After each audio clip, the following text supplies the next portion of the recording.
Hello, hello, hello, and welcome to the Cinema Judge. I hope my voice finds you well.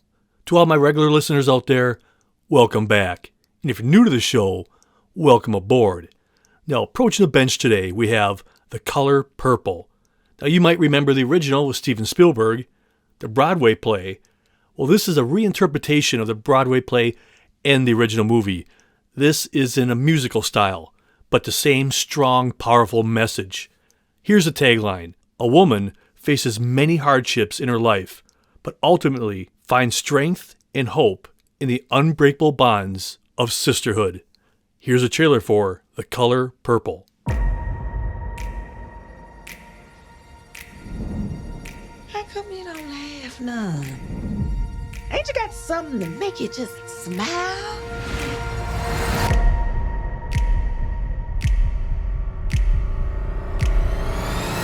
My sister, and I ain't seen her in years.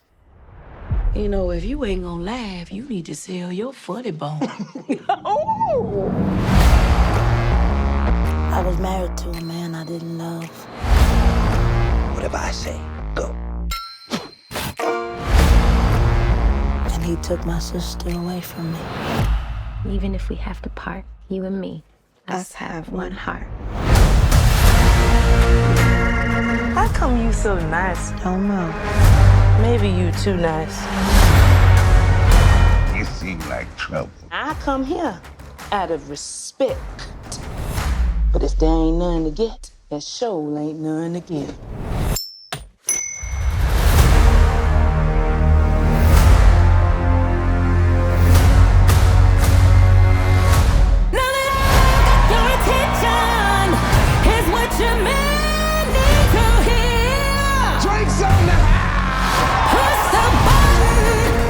There's gonna be some changes made. You got to stand up. I know my sister's somewhere in the world. Someday we're gonna meet again. Keep your head held high, just like Mom taught us. It's time I be free from you and then turn to creation. I'd die before I let that happen. Good. That's just the going away present I've been needing.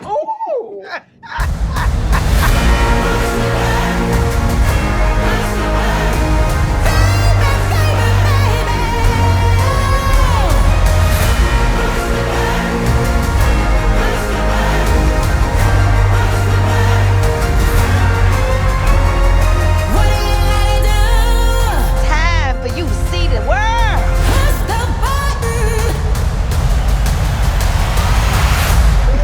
Sweet and loving God.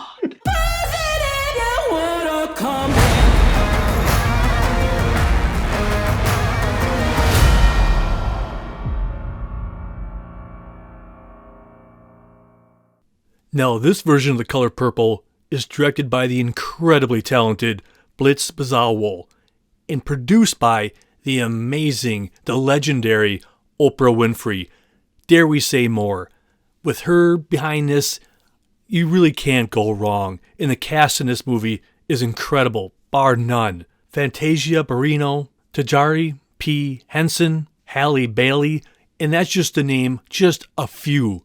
This is just a loaded cast of talented actors and actresses. In a studio that gave us so many great interviews for this show today, I don't really want to stand in the way too much because they have so much to say, and that's what you're here for. So coming up first, we're going to go back and forth between Oprah and director Blitz.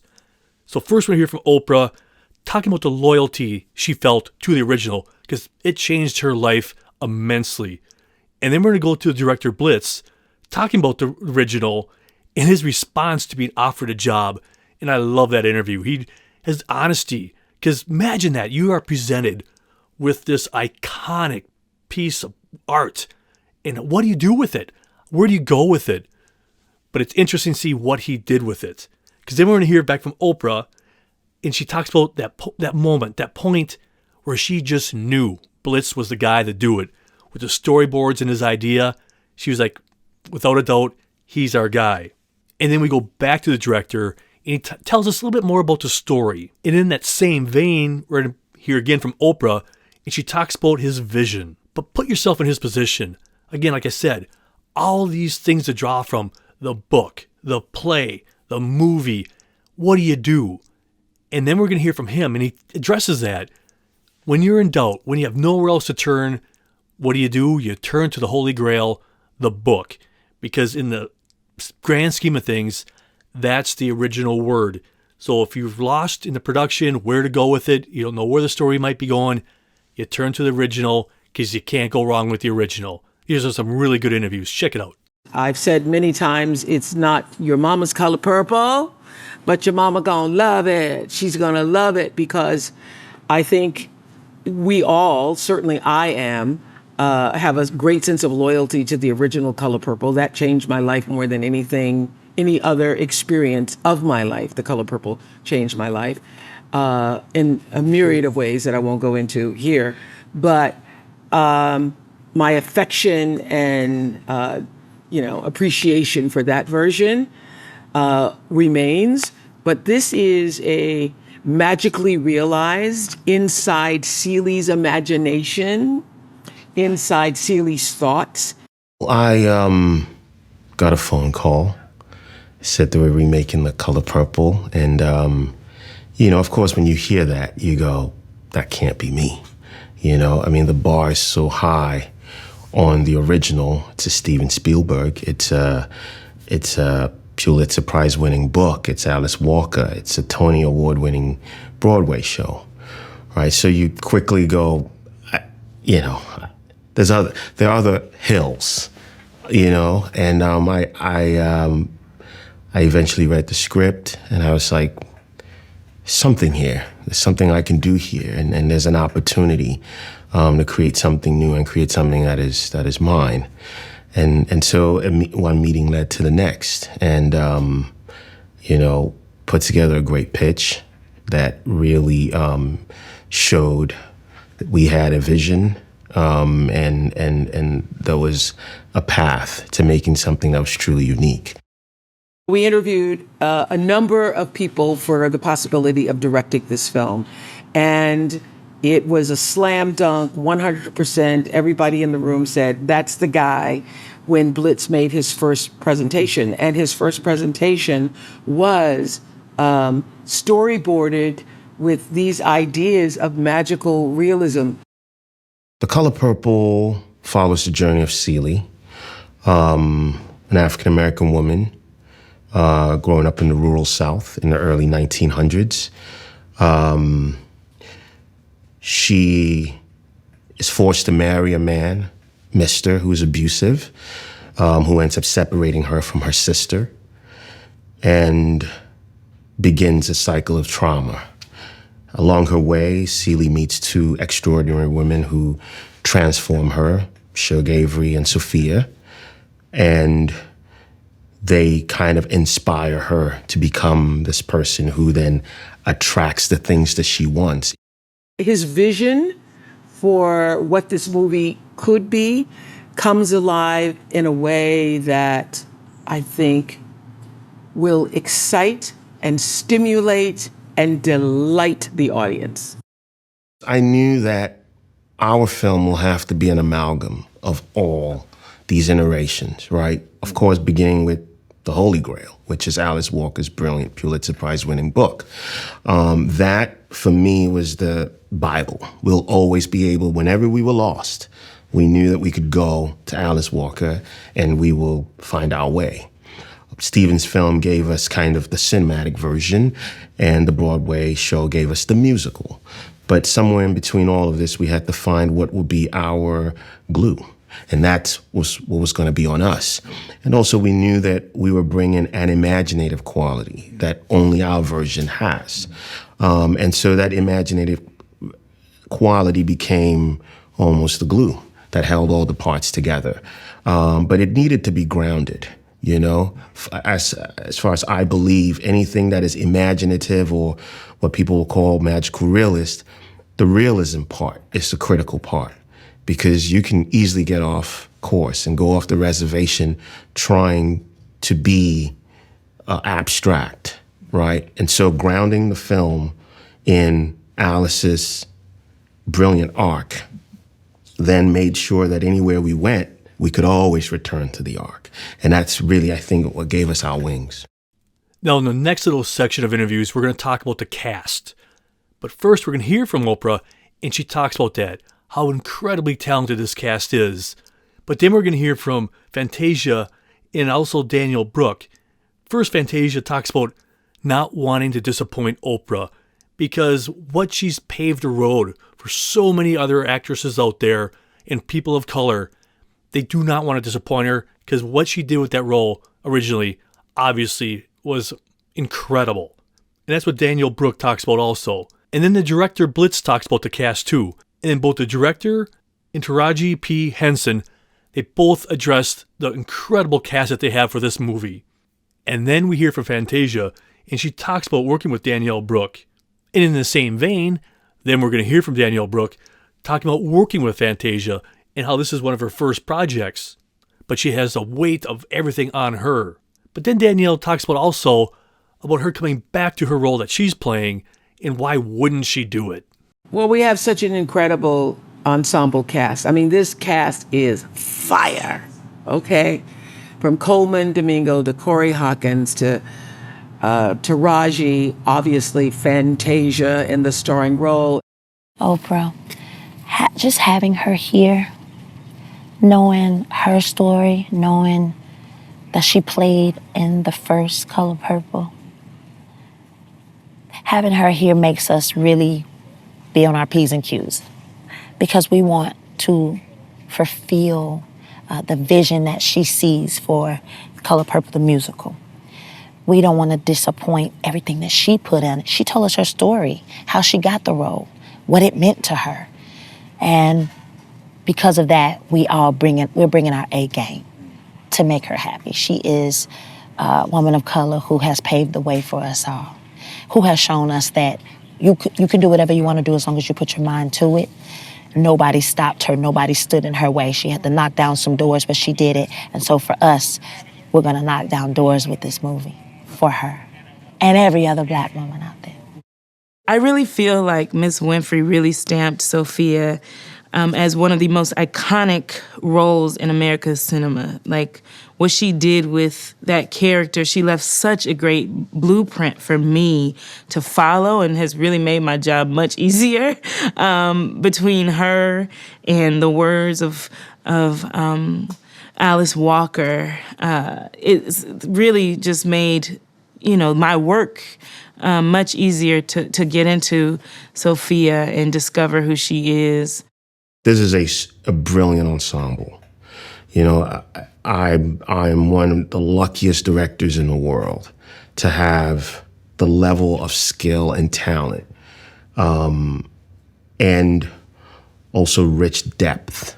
Like, everybody brought a wealth. This entire cast was handpicked by Blitz, and I mean,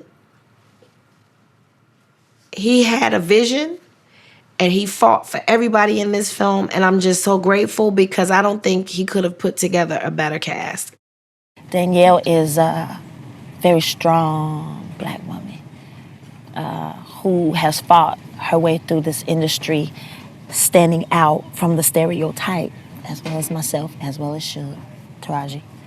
And she's not afraid to say what she wants to say. I noticed that when we were off camera, and I would say to her, "You are Sophia in real life." And she would laugh. I'm like, it's true. And I believe that I'm Celie. Blitz couldn't have picked us out perfect picks. For Fantasia, this is her first, big film, and she's leading the cast. And I have been on shows where you either don't feel supported because something might be new to you and people feel like, well, how did you get in this position? But no, she's deserving of this moment. And I think she did an incredible job. And I think that's what sisterhood is about, as we see in the movie. It's like helping one another to be our best and to realize our potential and to realize that we can do and be whatever we want to be. And so I think we lived by that on set and off set. How could I not come back to Sophia? I mean, she's so much fun to play. She's so complicated. And she's super challenging to step into her shoes because she goes from this firecracker, that is actually very chill until you poke the bear, to, falling and to rising again. And I really enjoy stepping into her shoes because it's so true to life. In this version of The Color Purple, there's incredible music and dance sequences. And we're going to hear some people talk about that coming up next. First, we're going to hear from Taraji P. Henson, and she talks about both the director and the power of the music in this film. And then we're going to hear from Halle Bailey, and she also talks about that. She talks about the music, why she decided to take this film, and the importance that this movie, the original one I should say, played in her family, how it was often playing in the background, how much it meant to her mother, her grandmother, and the important message in this movie of women having layers. So many different kind of characters in this movie. It's not just the same cookie cutter in any given movie. These characters are rich and full. There's layers to them, and I just love hearing her talk about that. What I love about Blitz, and when he first approached me about this story, he was like, it's a great marriage of the book, the original film, and the stage play. And what I love about this version of the film is tapping into the joy.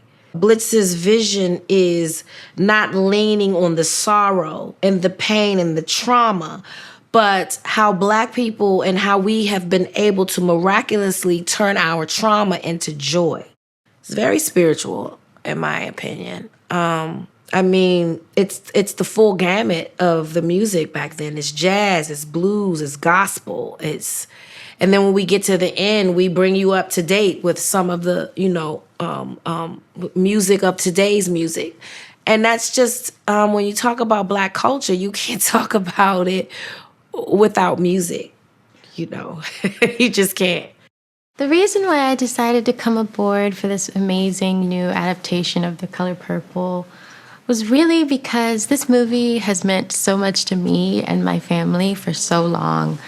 I mean, I just can tell you the amount of stories that I have with this film, from remembering when I was a little girl and just always having it play somewhere, like in the background, or watching my mom and dad watch it. And it just means a lot that, something that means so much to our family generations, I can now be a part of. Nettie is an amazing character. She is a fiery spirit.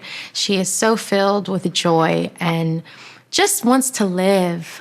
She has this very curious mind and curious spirit, and I think that's what I love most about her. I think it means so much to be a woman in this film. I think this film in particular shows the different shapes and forms that we have as women and what we endure, and the pain and the heartbreak, and even through the midst of all of that, how we can still come out with such love and beauty and strength surrounding us. And, that's the beautiful thing about this film, is the fact that it shows all the layers it is of a woman, what it is that you go through as a journey of a woman. When I first heard the music of the film, I was just blown away.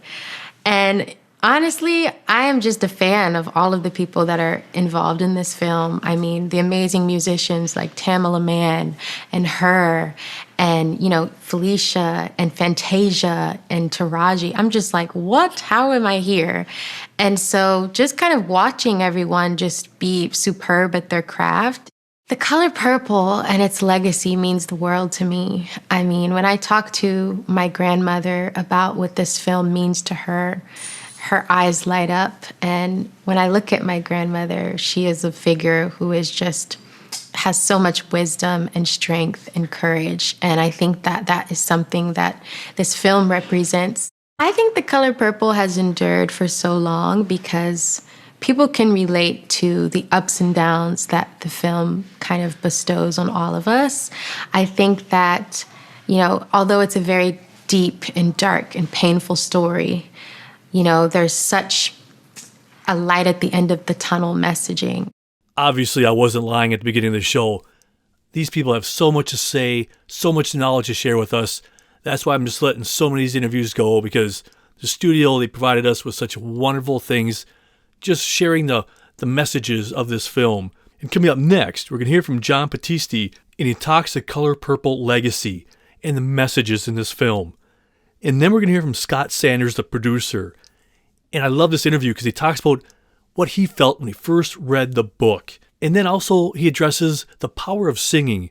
Yes, there was great songs and everything in the original, but this one takes it a step further. And sometimes you can get a lot more emotion and clarity when somebody sings. And he also talks about combining all three of the elements that made this to what it is today. Again, from the novel to the original movie to the play, and making it all into this brand new version. The Color Purple's legacy to me is an expansion of canon, and the expansion of canon to include the Black mythological figures. These are now, just like you look at Greek mythology, these are now American stories, American myths. I think anything that has a depth of humanity that expresses something that is universal while tapping into the questions of the time we're living in. So it is current at the same time as it's universal. At the time The Color Purple came out, there was a question that we're still grappling with of Black identity and understanding how we can really affirm our humanity when there's so many things that, particularly where you talk about Jim Crow, you talk about the civil rights movement, all these things that are trying to strip it away, marginalizing those voices. And our voices really needed stories that connected to our humanity, not just the struggle. And in particular, Black women. You know, it's incredible to have a story like this. And I think that's what makes it universal, because the struggle of affirming your humanity is something that all of us across time and generations have experienced. Different cultures in different forms have had to fight for the humanity to be affirmed. So a story like this came at a timely moment and is a universal struggle. There's a lot of messages. It's an intersection of a lot of different things. It's lineage and the power of lineage, the power of how generational curses or things from generations past affect the way that everyone's life unfolds, and how you can break those chains, or how you can create, you can perpetuate them. It's a story of female empowerment. It's a story of true friendship. There's many great messages. It's a human story, and that's what makes it ultimately great and enduring, is that it was just so well done. I remember when I read Alice's novel years ago, and I found myself so moved by Celi's journey in particular. I found this protagonist one of the most remarkable women / people that I had ever read about, fiction or otherwise. And I found this classic triumph over adversity story in many ways moving, inspiring, sad, joyful, all of the above. But I found Celi's ability to put one foot in front of the other day after day after day and move forward, notwithstanding her obstacles and the things that were challenging her in her life.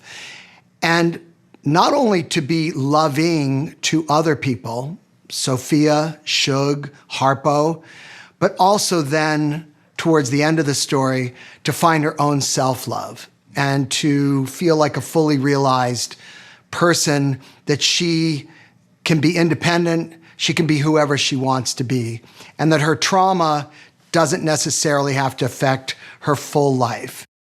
I feel that when someone sings, there's an emotion, a heightened emotion that happens, and you can really get to the core of some very intimate feelings when you sing. And of course, Stephen and Quincy's movie had music in it. I mean, there's a lot of great, beautiful music composed by Quincy and his team for that film, but a full-on book musical, if you will, that the stage musical was, really gave us an opportunity to sing more. And I feel like this is such an emotional story, such a heartfelt story, such a spiritual story, that it would be ripe for adapting it in a musical form. This Color Purple film is really a combination of a lot of different elements stemming from Alice Walker's novel. So the source material, if you will, for this movie is Alice's novel, the stage musical, some Easter eggs from Steven Spielberg's movie, and an entire new vocabulary of magical realism. Now, you could only imagine trying to tackle this kind of movie with such a cast and such a sweeping message, so many moving parts. And we're going to hear a couple people talk about that, but most importantly, talk about the power of having the right director making this film. First, we're going to hear from Danielle Brooks. She talks about the director, and then we're going to hear from Taraji P. Henson. Again, she just sings more praises of the talent of this director, Blitz, because this is not an easy task. And then we're going to hear from the director, and he talks a really cool thing here. He talks about what his job was when he's making this film. And he's so humble. He's so soft-spoken. He's so knowledgeable. But I love what he talks about. He goes, I take no responsibility for this or that or this. He just gives them an environment to work. And you feel it when he talks. You're like, man, I would work with this guy in a heartbeat. Because he just sounds supportive. Sounds like he's there for you. I guess I really don't even know what I'm talking about. But when you hear him talking, you'll see what I'm saying. Bliss is a visionary. I feel like God just knew that he was the one to do this. When I watched that film, I felt like he hit every micro detail. He didn't miss a beat. I've never seen myself lit that way. I just felt like he cared so much about every little detail. And he also gave us, and me, I felt specifically me, this room to just trust my instincts. And he didn't let us hold anything back. So I'm very grateful to Blitz for seeing me, for allowing me to play this part, for his demeanor on set. I was so in awe of how he handled people with grace. He is the right director because, first of all, he's so nurturing and he pays attention to everything. The bow on the hat, the bow is too much. The shoes, the car, the choreography, how the camera's moving. He's putting the pieces of the puzzle together as he's filming it. He was interested in us owning these characters and making them our own. He wasn't interested in, anything that the original film was. He was just paying particular attention and took great care in telling the story. Because the story's the story, and the colorization of it was a light film. It wasn't dark, It still had mood and moody moments, but it was alive and it was vibrant and it was full of life, like Black people. That's what we are. Even through our struggles, we learn how to laugh and dance and sing. My job as a director is to allow space. It's to create space for these artists to be artists. I take no responsibility and no credit for what they do. My job is just to create the environment and make it real and push them into that corner and allow them to be that, and people like Danielle, that's all they need. You don't have to say much. You show them the world, you tell them you believe in them, you tell them you trust that they'll find it, and they always do. See what I'm saying? The guy just knows how to talk. He knows how to work with actors. And that's how you get great stuff from performers. Supporting them, give them ideas, but let them find their way. Because then they feel it, and you could feel it when you as a viewer. But let's talk about message. That's what we're going to talk about next, these next couple interviews, and about seeing this in the theater, seeing it with your friends, seeing it with your families. So first, we're going to hear from Danielle Brooks, and she talks about the message along with Oprah. And then we're going to go back to Danielle Brooks, and she talks about why you should see this movie. And then Taraji P. Henson, she also addresses that. Being with people you care about, seeing this in the big theater, hearing everybody else react to this kind of film. You know, you can watch this obviously by yourself anytime, and whenever it comes out on, renting or DVD or what have you, it's still a wonderful movie. But sometimes they talk about just being there with people. And then we're going to hear a little bit more from Oprah about the message, and more importantly about this movie being for her very personal, coming full circle. From way back when this came out, only thing she wanted to do was be part of that film. And then how that just changed her life forever. That role alone, just boom. I mean, obviously he has talent. I mean, it wasn't just that role, but for the world to see and finally figure out this woman has talent. And now she gets to share this version with the world. Now she's the producer. She's the one who's guiding this vision and going, here you go, world. This new set of actors are out there. Here it is. And it's just a really cool interview. And then she also talks about why the color purple endures. This movie is about healing. It's about forgiveness. It's about love. It's about picking yourself back up. No matter how strong or weak you might feel, that you can always get back up again. The essence of the message of this film continues to be the essence of the message of the book, and the essence of the Broadway musical, and the essence of the original film. And that is, God get pissed if you don't notice the color purple. And that is the root of gratitude, spiritual acknowledgement that there is something bigger than yourself. I don't know if I can look at the camera. Y'all better go see this movie. It's so good. I mean, if you're into film, go see this movie. If you have not been to a theater in years because of the pandemic, this is the one to see. This is the one to see with your family, your aunts, your sororities, your fraternities. This is the movie to see with your grandma, with your 12-year-old daughter, because this is us as Black people. Specifically, this embodies all of who we are, the good, bad, ugly, in between. So please go see this film. The only way you're going to get the full effect is to see it on the big screen. All the movement, all the, the choreography and the song and dance. And it's such a family-oriented piece that you need to be with people, with a group of people. And the best way to do that is in a theater. The root message for me is that love heals.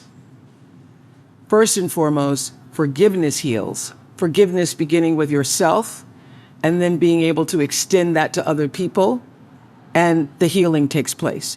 The great thing about this film is, like, when you go to a good church service and the choir is singing and everybody's on key and you stood up and you were singing and you filled with the Holy Spirit and you come out of that service and you feel full. You just feel full. You feel like, I got enough to carry me through the rest of the week till I can get back and get some more. That's what the color purple is going to do for people. It's going to fill you up and carry you to the next week when you go back and get some more and see it again. So the color purple holds a solid base of spiritual and emotional power for me, and in just every way. So it's absolutely a full circle moment for me, who wanted more than anything in the world in 1985 to be a part of this film, not knowing one human being in the film industry, and having this role come to me, and now being able to full circle put it back out into the world in the form of a musical. Nothing means more to me. So the color purple holds a solid base of spiritual and emotional power for me, and in just every way. So it's absolutely a full circle moment for me, who wanted more than anything in the world in 1985 to be a part of this film, not knowing one human being in the film industry, and having this role come to me, and now being able to full circle put it back out into the world in the form of a musical. Nothing means more to me. The story endures because for every woman and man who has suffered, who has been invisible, who has felt unseen and unvalued, this is their story of coming into yourself, coming into your own, having that glorious self-discovery reflected to you through the image of someone else. So what do you guys think? Is this a movie that you guys want to see? How do you think I presented it to you? Did I give you enough facts, enough interviews? I would love your feedback, because I can't grow if I don't know. So please feel free to let me know, cinemajudge@hotmail.com, or you could go to Instagram, TikTok, Threads, and also on YouTube and many other different platforms. But I just will give you a little forewarning. Sometimes, not all the time, but every once in a while, this will say on YouTube or whatever, some things cannot be aired due to restrictions or what have you. So if you want a completely uncut version of this show, either come here for this part, or if you want to watch the TV version of it, let me give you that website right now. You go to bit.ly/cinemajudge. But on the TV version, you get to see all this stuff, but you don't have to worry about it. You won't hear me at all or see me. That is strictly interviews and whatever else I have that the studios gave me. You don't have to hear or see me at all. So that one's a totally different version. But in case you want to watch the interviews, do it that way, bit.ly/cinemajudge. Now this is one of my favorite parts of the show. This is where I thank you, the listeners, for listening to this show. But on this little thank you part, it doesn't include YouTube and other places like that, because that's impossible to find out where and when people listen, and I have no clue how to find that stuff out. This is shout-outs to people who listen to the podcast, whether it be on whatever platform you listen to. And I really appreciate those who do take your time to listen to this podcast. And I really love listening and hearing about how you listen to the show. A lot of you listen to it when you're driving to work, sitting at home, on break, or just using it as a nightlight. Some people just play it overnight, one episode after another. And that's really great too. I really appreciate that, because my only goal here is this: to share movies with you, whether it be a blockbuster or independent film, because any movie is somebody's favorite movie. I'm never going to sit here and tell you not to see a movie. Who am I to tell you not to see something? That's not our jam here at the Cinema Judge. I just like to learn about movies. This is a movie oasis, a place where you can come and just get away from the noise, because we know how noisy it is out there. I just want to learn about a movie and share it with you. I'm not here to yell, cry, criticize Hollywood actors, actresses. No, I leave that to the professionals. I just want to talk movies and learn. That's all. So for all of you who do listen to the podcast, this is for you. To all my listeners in the United States, Germany, you guys, always Germany show up for the show. I really appreciate this. Japan, Poland. Hello, Poland. I really appreciate it. Brazil and Iran this week. Thank you so much to all of you. From Kirkin, North Rhine-Westphalia, St. Paul, Minnesota, Minneapolis, Minnesota, Stillwater, Minnesota, Umeda, Osaka, and then, boy, this one, Pomerania. Thank you so much. Rio de Janeiro, Frankfurt AM Main Hesse. You guys are always on the show and listening. I truly am grateful to you guys. Truly. Thanks a lot. Russellville, Tennessee, Detroit Lakes, Minnesota, Hanover, New Hampshire, Marion, Indiana, Apex, North Carolina, Eden Prairie, Minnesota, OCOEE, Florida. Sorry about that, Florida. I could not pronounce that without completely butchering it like I do so many of these other ones, but thank you so much. New York, Dallas, Texas, Denver, Colorado, and that's just to name a few. I couldn't get to you all, but to every solitary one of you who take time out of your busy life to listen to this podcast, I am thrilled, and I can't even tell you how much I appreciate it. And I also like everybody who leaves their comments on YouTube. I like it. That's the only way I know to do better. I can't grow if I don't know. I know I just said that, but you get what I'm saying. And this week's bourbon shout out goes out to Jackie, Justin, their family, and everybody in that whole family. Sadly, we had to meet under such circumstances, but I just wanted to give you guys all a personal bourbon shout out. You guys always make me feel like family, and it's an incredible honor just to be around you guys, even though it was in such, an unpleasant situation, but still just being together, seeing everybody together. It was a wonderful feeling, and I really, really appreciate all of you for making me feel like part of the family. So to all of you, cheers. Now, as I said earlier, there's a TV version of this.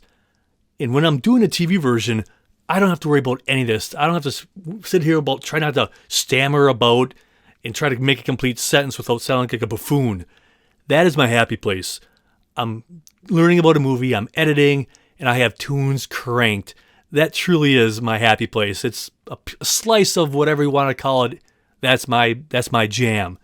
And this week, I was a little bit all over the place on my tune selection. I was just, every once in a while you just feel, I'm going to mix it up. So I first started off with Tobias Jesso Jr. The name of the album was Goon, and it is just, I don't know how good it did back in the day, but look it up. Tobias Jesso Jr. The album was called Goon, Goon. I mean, at least the first 3 or 4 songs are just killer. They're just, it almost seems like they have like a little message or a little story involved. I can't stop thinking about you. How could you, babe, without you? Can we still be friends? The Wait, Hollywood for You, just to name a few. But whatever reason, I just love that album. Check it out if you ever have a chance. And then I said, I feel like The Doors. And I know why I felt like listening to The Doors.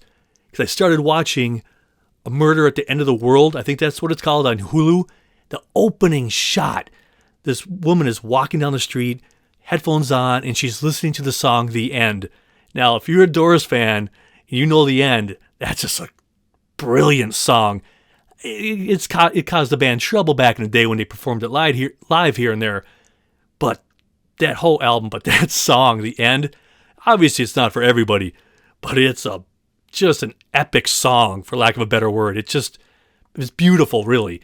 But so I went from that album, I went from just a self-titled Doors album. Again, that whole album is just loaded with great tunes. And then I went in order. Then I went to their next release in real life, Strange Days. That has Love Me 2 Times on it, People Are Strange, When the Music's Over, just to name a few, because, again, great album. And then I moved on to Waiting for the Sun. That one has Hello, I Love You on it. And I could go on, but that's what I was listening to there. I went on to, boom, like I said, Waiting for the Sun. And then I shift gears once again, and I just put on The Ultimate Bee Gees. It's a double CD. I don't know if you really call it anymore, but it's a double album, whatever you want to say. But I love that. That's like one of my go-to ones. It just puts me in a complete happy place because I know every song by heart, or I know what order they come in. And I don't have to think. I don't have to stop listening to it because I know what's coming and I love every song. So here I am, I'm editing. And that was my variety pack that I was listening to when I was making this episode. Well, that is it. My glass awaits. I'm thirsty. So cheers to you and to the movies. So until next time, be well, be good, and I'm gone. I'm Jeff. Thanks for listening to The Cinema Judge.